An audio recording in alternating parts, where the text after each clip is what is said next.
Hi everybody. On the 7th of August we have got a lunar eclipse happening at 15 degrees and 25 minutes of Aquarius. And so, as Aquarius is always an unusual sign, always likes to do things differently, ruled by Uranus, here I am at a completely different venue, not in my office as usual, but this time somewhere different.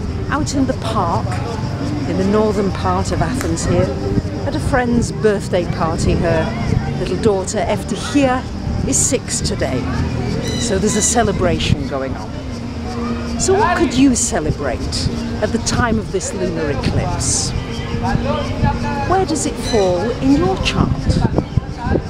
What we're looking at during these eclipses, which occur now in August and will happen again in the signs of Leo and Aquarius. The unexpected always with Aquarius. And will happen again at the end of January and into February. So something that you may start now may complete in January or February. Something may take another stage. You may move forward with something again 6 months from now. The main thing is, let's look at what Leo and Aquarius are about. And also, it will be very valuable to look at where Leo and Aquarius fall in your chart.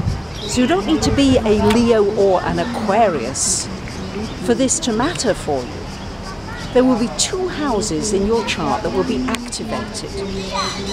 And it's important to know which 2 houses they are. If you don't know your chart, then go to my website, go under reports, and you can get free report. Just enter your details in and it will show you, if you can read the signs of Leo and Aquarius, which houses it's in.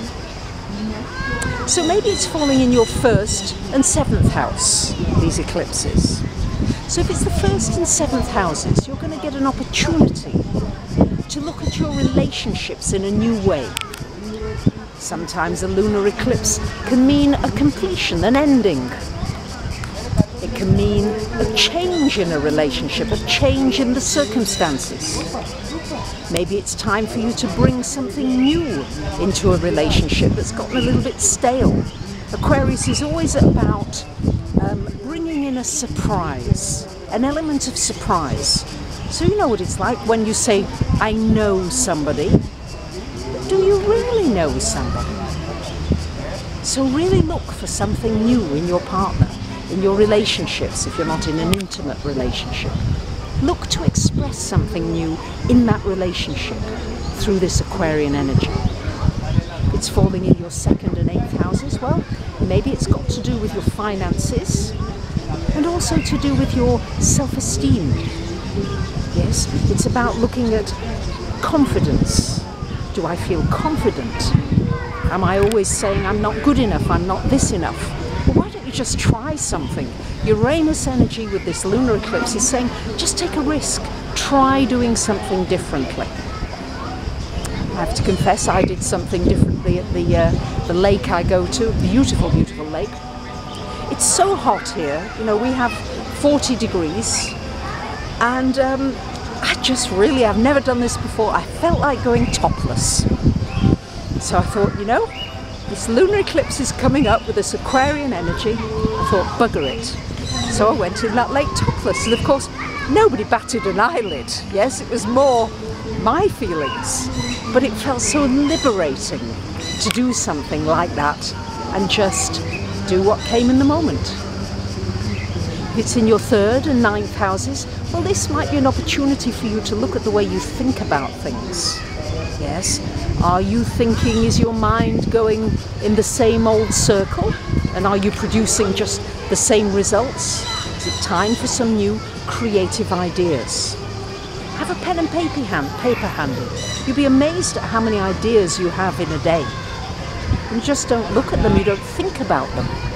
But if you focus, if you put one idea down, you'll be amazed at how many follow it. And then one of them could be really special. Maybe it's falling in your 4th and 10th houses. So that could mean a change of a home situation and also a change to do with your career in some way. 5th and 11th, that could bring a romance. It could also bring a new creative spurt for you. Everybody's got creativity, it's just a matter of being brought out. So maybe it's time just to do anything that feels creative.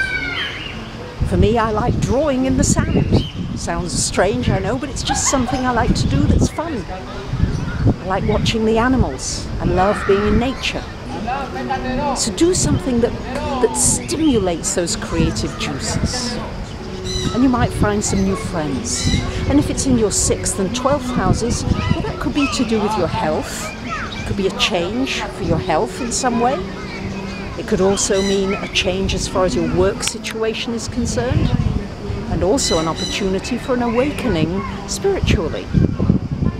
We are, of course, changing dimension. And we are moving into this age of Aquarius. Aquarius rules technology, astrology. And it's also about freedom.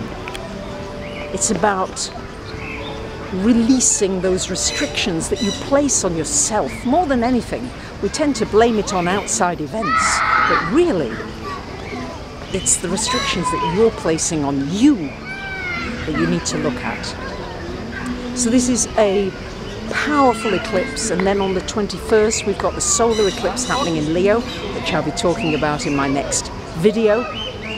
And so all I'm going to say to you is think about what Aquarius means. Aquarius is about the new. It's about tuning into the unseen, the waves, the air waves that we can't see but that we can feel. There's tremendous progress happening at the moment with nanotechnology. I'll speak some more about that on other videos when I go into a little more detail, but nanotechnology is bringing about healing cures, is bringing about tremendous ability to deal with power and energy. And so just get ready for surprises and see if you can go with the flow and don't resist whatever happens in the moment. Just say, all right, let's see what that's about. So I'm going to go back to my party now. I'll film a few little scenes that I'll share with you. And I wish you a really exciting lunar eclipse in Aquarius. Share with me what it is that you do that's a little eccentric and a little odd and stepping out of your normal paradigm. Thanks for watching. Bye for now.